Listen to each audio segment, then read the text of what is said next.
आज के मुख्य समाचार। मुंबई के कंजूर मार्ग में हेवी इंडस्ट्रियल स्टेट में लगी आग।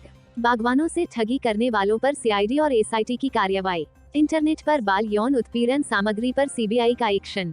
200 करोड़ की ठगी में बॉलीवुड की 5 बड़ी हस्तियां पुलिस की रडा पर। मुंबई के कंजूर मार्ग में भीषण आग लग गई। यह आग हेवी इंडस्ट्रियल स्टेट में लगी। कंजूर मार्ग पूर्व में पुलिस स्टेशन के पास सैमसंग कंपनी के इलेक्ट्रॉनिक वस्तुओं के सर्विस सेंटर में यह आग लगी। आग लगने की सूचना मिलते ही दमकल की 12 गाड़ियां घटनास्थल पर पहुंच गईं। आग बुझाने के लिए पानी के 4 टैंकर भी भेजे गए। आग रात 8:45 पर लगी। घटनास्थल डब्बावाला कंपाउंड और एपेक्स कंपाउंड के पास मौजूद है। पास में ही एक रिहायशी बस्ती है। कुछ देर पहले तक आग लगने वाली जगह से सिलेंडर ब्लास्ट जैसी आवाजें सुनाई दे रही थी। रात के करीब 11:15 बजे आग पर नियंत्रण पाया जा सका है, लेकिन पूरी तरह से आग अभी भी नहीं बुझी है। आग बुझाने काम जारी है, लेकिन हालात काबू में आ चुके हैं। ऑनलाइन डिलीवरी के लिए जो ऑर्डर आते हैं उन इलेक्ट्रॉनिक वस्तुओं को यहाँ रखा जाता है, यानी गोदाम के तौर पर इस जगह का इस्तेमाल होता है। इसके अलावा इलेक्ट्रॉनिक वस्तुओं की रिपेयरिंग के लिए यहाँ सामान लाए जाते हैं। फिलहाल आग क्यों लगी और लगने के बाद आग ने इतना विकराल रूप कैसे धारण कर लिया, इसके बारे में जानकारी नहीं मिल पाई है। डीसीपी प्रशांत कदम जोन 7 ने इस घटना के बारे में बताया कि हमें रात 9 बजे कंजूर मार्ग ईस्ट सैमसंग सर्विस सेंटर में आग लगने की सूचना मिली। शॉर्ट सर्किट की वजह से आग लगने की खबर थी। यहाँ 10 से 12 दमकल की गाड़ियाँ मौजूद हैं। स्थानीय लोगों को कहीं और शिफ्ट करवा दिया गया है। रेस्क्यू ऑपरेशन जारी है। सैमसंग के सर्विंग सेंटर के पास ही यहाँ अन्य 3 कंपनियों के गोदाम भी मौजूद हैं। इनमें से एक सफोला एडिबल ऑयल का गोदाम भी है। थोड़ी देर पहले तक यानी रात के 10 से 11 बजे तक आग की लपटें काफी ऊंचाई तक जाती हुई दिखाई दे रही थी। आग के इस विकराल रूप को देखकर स्थानीय लोगों में डर का माहौल बना हुआ है। अब तक किसी तरह की जीवित हानि की कोई खबर नहीं है। कंजूर मार्ग के पास एक झोपड़पट्टी भी है। एहतियात के तौर पर झोपड़पट्टी से आने जाने का रास्ता बंद कर दिया गया था। आग पर नियंत्रण पाने का काम युद्ध स्तर पर शुरू किया गया। दमकल कर्मियों ने काफी कोशिशें करके रात 11:15 तक किसी तरह से स्थिति को नियंत्रण में लाया। आग पर जल्दी से जल्दी काबू पाने की जरूरत थी, क्योंकि अगर आग पर जल्दी नियंत्रण नहीं पाया जाता तो पास के रिहायशी इलाके तक इसके फैलने का खतरा था। हिमाचल प्रदेश के बागवानों से ठगी करने वालों पर कार्रवाई करने वाली सीआईडी की एसआईटी को अब तक की सबसे बड़ी कामयाबी मिली है। एसआईटी ने कोटखाई के रहने वाले एक बड़े जालसाज को मुंबई से गिरफ्तार कर लिया है। इस पर सूबे के 1 दर्जन आड़तियों और बागवानों की करीब 7 करोड़ से ज्यादा की राशि हड़पने का आरोप है। कहा जा रहा है कि बागवानों और आड़तियों से ठगी करने वाला यह हिमाचल का अब तक का सबसे बड़ा जालसाज है। पकड़े गए आरोपी का नाम संदीप मेहता उर्फ सैंडी है। कोटखाई का रहने वाला सैंडी सोलन में आड़त चलाता था और अन्य क्षेत्रों के आड़तियों और बागवानों से उधार में सेब खरीदकर बेचने का काम करता था। 2015 से 2018 के बीच इसने कई बागवानों को रकम अदायगी के लिए चेक दिए जो बाद में बाउंस हो गए।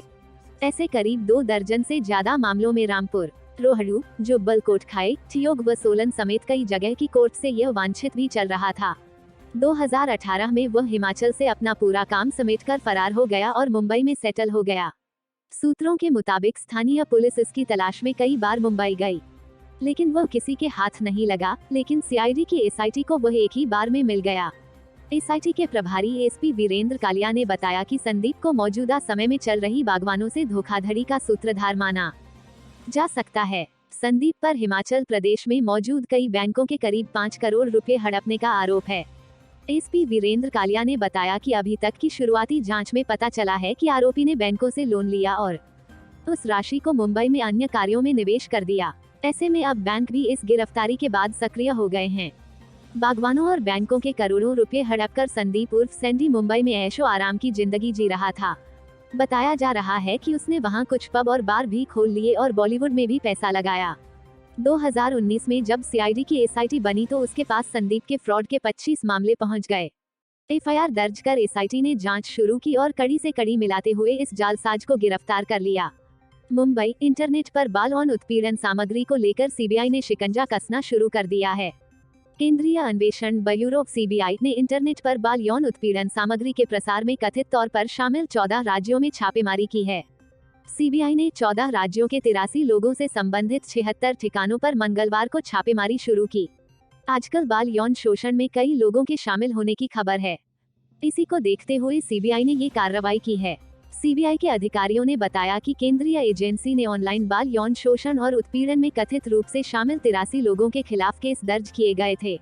जानकारी के मुताबिक सीबीआई ने ये केस 14 नवंबर को 23 अलग अलग मामले दर्ज किए थे और अब उसी के संबंध में छापेमारी कर दोषियों के खिलाफ शिकंजा कसने की तैयारी है। ऑनलाइन बाल यौन शोषण को लेकर सीबीआई कई जगहों पर तलाशी अभियान चला रही है। सीबीआई के प्रवक्ता आरसी जोशी ने बताया कि आंध्र प्रदेश, दिल्ली, उत्तर प्रदेश, पंजाब, बिहार, ओडिशा, तमिलनाडु, राजस्थान में छापेमारी की जा रही है। इसके अलावा महाराष्ट्र, गुजरात, हरियाणा, छत्तीसगढ़, मध्य प्रदेश और हिमाचल प्रदेश में भी छापेमारी कर तलाशी ली जा रही है। उन्होंने बताया कि छापेमारी का यह अभियान समन्वित तरीके से चलाया जा रहा है। मुंबई 200 करोड़ रुपए की ठगी के एक मामले में बॉलीवुड की 5 बड़ी हस्तियां दिल्ली पुलिस की रडा पर हैं। दिल्ली पुलिस की आर्थिक अपराध शाखा इन हस्तियों को जल्द पूछताछ के लिए समन देकर बुला सकती है। सुकेश चंद्रशेखर और उसकी पत्नी लीना से पूछताछ और सीडीआर खंगालने पर दिल्ली पुलिस की आर्थिक अपराध शाखा को अहम सुराग मिले हैं। आरोप है कि जेल के अंदर बैठकर सुकेश चंद्रशेखर इन बॉलीवुड हस्तियों के संपर्क में था। जांच के दौरान पता चला है कि 200 करोड़ रुपए को रूट करने में इन बॉलीवुड हस्तियों की मदद ली गई, लिहाजा इस बात को पुख्ता करने के लिए उन 5 बॉलीवुड हस्तियों को बुलाकर पूछताछ की जा सकती है। दिल्ली पुलिस की आर्थिक अपराध शाखा ने सुकेश चंद्रशेखर के खिलाफ रेनबैक्सी के पूर्व प्रमोटरों शिविंदर सिंह और मलविंदर सिंह की पत्नियों से कथित तौर पर 200 करोड़ रुपए ठगने के अलावा देश भर में कई मामलों में उसके खिलाफ चल रही जांच के लिए एफआईआर दर्ज की थी। इस वक्त सुकेश और उसकी पत्नी लीना मारिया पॉल दिल्ली की तिहाड़ जेल में बंद हैं। दिल्ली पुलिस की आर्थिक अपराध शाखा ने धोखाधड़ी के मामले में सुकेश चंद्रशेखर, उनकी पत्नी लीना और अन्य 14 आरोपियों के खिलाफ चार्जशीट दाखिल कर चुकी है। मंगलवार को ही कोर्ट ने चार्जशीट का संज्ञान लिया है। इस मामले पर अब अगली सुनवाई 1 दिसंबर को होगी। चार्जशीट में पुलिस ने कहा है कि महाठग सुकेश चंद्रशेखर ने जालसाजी के जरिए करोड़ों रुपए कमाने और ऐशो आराम की जिंदगी जीने की बात कबूल की है। चार्जशीट के मुताबिक सुकेश ने ये बात भी कबूल की है कि उसे लग्जरी कारों, महंगी घड़ियों, नए इलेक्ट्रॉनिक गैजेट्स और ऐशो आराम की शाही जिंदगी जीने का शौक है। इसी वजह से उसने जल्द पैसा कमाने के लिए क्राइम की दुनिया में जाने का फैसला किया। आर्थिक अपराध शाखा की चार्जशीट की माने तो जब सुकेश तिहाड़ जेल में बंद था, उस दौरान उसने घूस देकर जेल के कर्मचारियों को अपने पक्ष में कर लिया।